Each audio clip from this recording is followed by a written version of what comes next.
Ireland and the Netherlands have become the latest countries to suspend their use of the Oxford AstraZeneca coronavirus vaccine. It follows a review from the Norwegian Medicines Agency, which showed 4 new cases of serious blood clotting in adults had occurred after the jab. Denmark and Bulgaria have also temporarily halted their use. In a tweet, Ireland's Health Minister, Stephen Donnelly, said it was a precautionary move.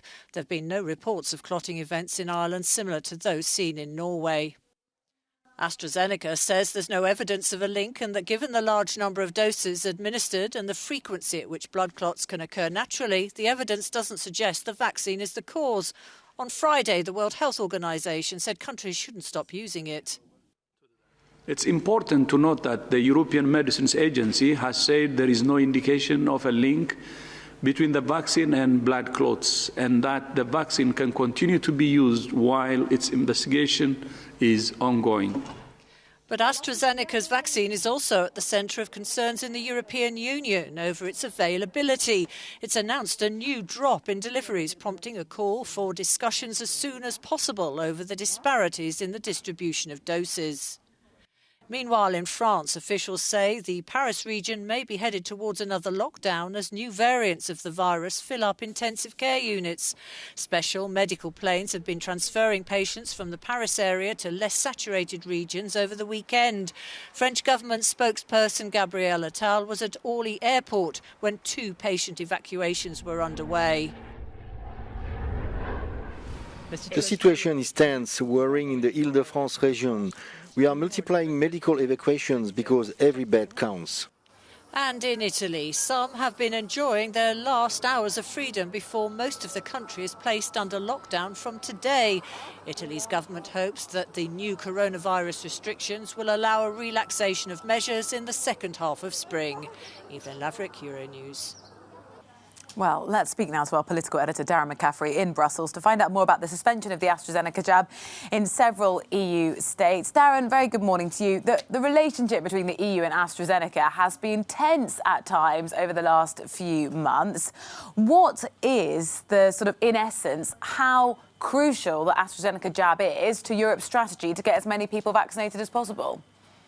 Well, it's absolutely fundamental in many ways, Rosie, because many EU member states are wholly relying to a large degree on AstraZeneca in that they had set up the vaccination programme on the basis that it would be approved and that they would get a certain number of doses at each time. And clearly, for those member states that have now paused that programme, it is a big problem because they are not going to have the ability to vaccinate the populations at the rate that they wanted to do so. I think there are 3 things to keep in mind, though, when reporting this. First of all, it is not the majority of EU countries. Most are still going to carry on with the AstraZeneca vaccine over the weeks to come. Second of all, we have to remember that this is a precautionary note being taken, aside from the politics, by the medical health agencies in the member states that have decided thus far to pause the programme.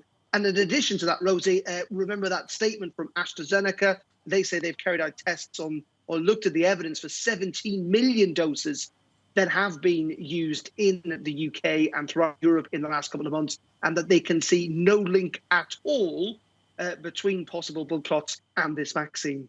And the World Health Organization have said it's safe to use, so have, of course, the European Medicines Agency. We're seeing individual countries taking their own approach here. To what extent is the bloc actually united when it comes to its vaccine rollout?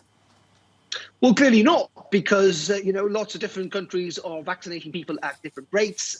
Some countries have gone as far as using different vaccines that haven't even been approved by the European Medicines Agency. And clearly it is up to individual countries whether to suspend the use of the AstraZeneca vaccine, which we've seen happen.